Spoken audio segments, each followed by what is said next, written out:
chanter. Vous savez, j'ai envie de dire une chose. Partout où je vis dans le monde, je dis toujours, il n'y a ni religion et ni des religions. Nous sommes tous, mes frères, tous, le descendant, et nous sommes tous les fils du même Dieu. Nous avons tous les mêmes pères, et donc nous sommes tous les fils d'un seul et unique. Et parce que nous sommes des enfants, parce que nous sommes des frères, nous devons nous respecter. Vous savez, quand je vois cet homme que je n'ai malheureusement pas connu, et je vous dis malheureusement pas connu, il a dit 3 mots importants aux enfants qui étaient devant lui. Respect, respect, respect.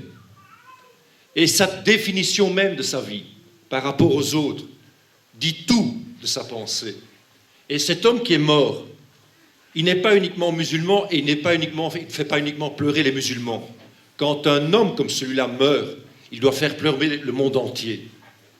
Parce que quand un homme de Dieu, comme lui, avec la sagesse qu'il avait, vient à disparaître dans un moment si malheureux, eh bien, c'est le monde entier qui perd une sagesse. C'est le monde entier qui perd une chose importante, un homme qui a de l'amour. Un amour de ses frères, un amour de ses prochains. Et je voudrais ici vous dire une chose, c'est que la chose la plus importante qui nous a été demandée, c'est de proclamer la parole. Mais proclamer la parole, ça veut dire quoi? Pour beaucoup de gens, c'est faire du bruit, parler, crier, hurler dans les mosquées, hurler dans les églises, crier dans la rue, des slogans vides, ce qu'on appelle nous le logos. Mais moi j'aime dire qu'il y a le réma. Et le réma, c'est la révélation de la parole. Et la révélation de la parole, mes frères, c'est savoir vivre la parole. C'est appliquer la parole dans sa vie, en toute sagesse, en toute humilité, avec beaucoup d'amour. Vous savez, mes frères, notre Dieu qui est au-dessus de nous, je ne suis pas dans la théologie ici, le Dieu qui est au-dessus de vous, s'il est avec vous et s'il nous a créés, c'est parce qu'il avait l'amour. Il voulait partager l'amour, parce que c'est un Dieu d'amour qui avait envie de partager une chose extraordinaire qu'il avait découverte. C'est ce qu'on appelle l'amour de Dieu pour les hommes. Et il nous a demandé une chose au travers de la proclamation de sa parole, c'est de proclamer dans le monde l'amour. Et c'est quoi proclamer l'amour? Proclamer l'amour, c'est pas faire comme moi maintenant, c'est parler. Non, proclamer l'amour, c'est être témoin vivant de l'amour. C'est être un témoignage vivant au travers de ses actes, chaque jour, à chaque instant de sa vie, être le témoin de l'amour. C'est regarder celui qui est différent, son ennemi, avec amour. On dit toujours, quand quelqu'un a de la haine envers vous, eh bien la meilleure réponse, c'est l'amour. Si quelqu'un vous insulte, la meilleure réponse qu'on sera, c'est la prière, mes frères. Quand vous êtes, mes frères, dans la violence, la meilleure façon de répondre, c'est par l'amour. Mais ce n'est pas le dire qu'il faut le faire. Il a dit quelque chose, c'est que je viens du monde de la pratique, le monde du terrain. Je ne sais pas conquérir le monde. Je ne sais pas conquérir le terrain. Je ne peux pas conquérir les hommes avec des belles paroles. Parce que ce soit votre Dieu, qui est notre Dieu, c'est notre même Dieu, que ce soit votre prophète, notre prophète, peu importe qui c'est, il nous a demandé à tous d'être son imitateur. Si vous voulez faire parler et faire l'amour avec les gens, donner de l'amour aux gens, ce n'est pas avec des paroles. Les gens vont vous imiter, les gens vont porter l'amour s'ils savent imiter un homme qui est l'image même de l'amour. Quand les gens vous regardent, est-ce qu'ils voient votre Dieu? Quand les gens vous regardent, est-ce que vous êtes une porte des cieux? Quand les gens vous regardent, est-ce que vous êtes vivant, une parole vivante? C'est ça la question que je me pose. Quand je suis dans mon travail et que j'exécute mon travail, est-ce que je le fais comme homme ou bien je suis porteur de la parole?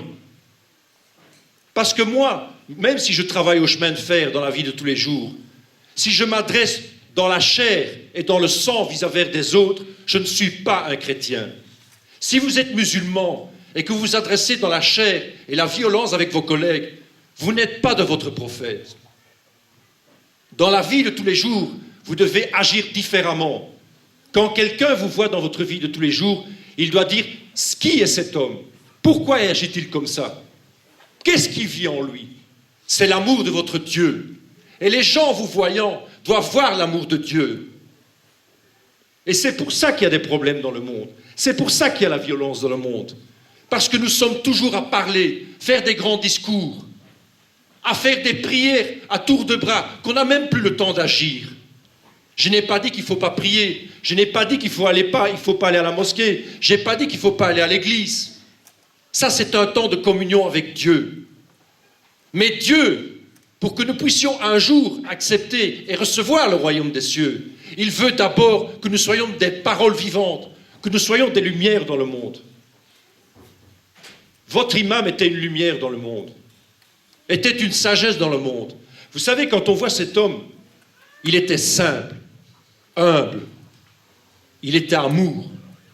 Et c'est pour ça qu'il était apprécié. Pas pour ses discours, mais parce que les gens, le voyant, voyaient un homme qui vivait la parole. Un homme qui vivait les choses. Il y avait une cohérence entre sa parole et ce qu'il pensait. Il y avait une cohérence entre sa parole et ce qu'il vivait. Et c'est pour ça qu'il est mort. Si vous me demandez à moi, les religions sont-elles un rempart contre la haine et la violence? Je vous répondrai non. Souvent, les religions, ce sont les manipulations de certains.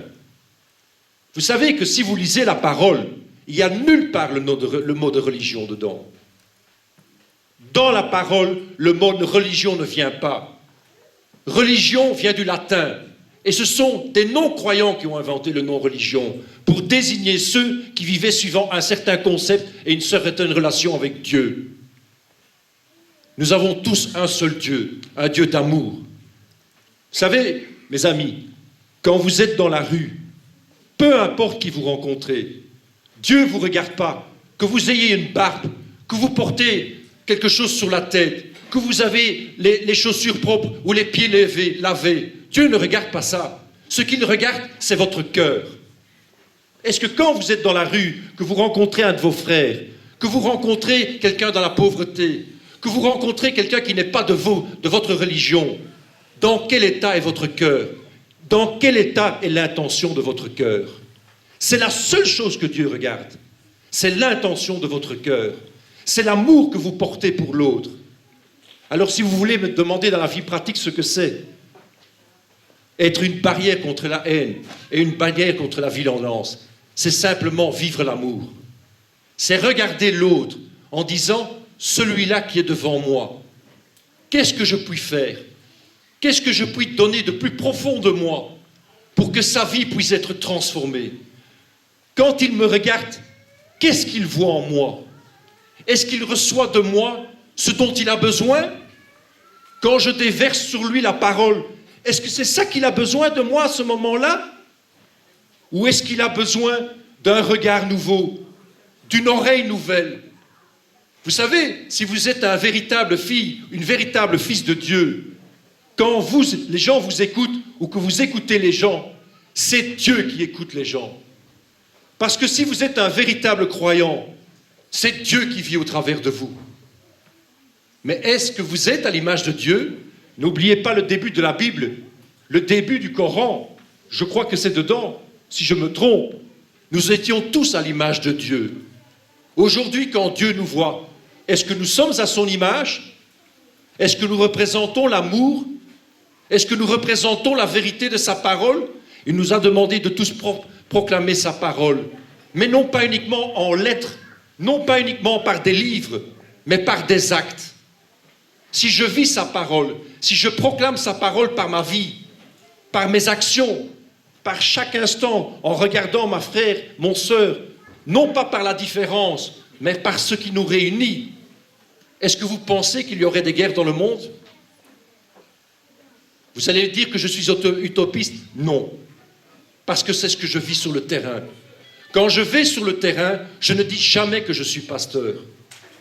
Quand je vais sur le terrain, je travaille avec amour. Peu importe qui est devant moi.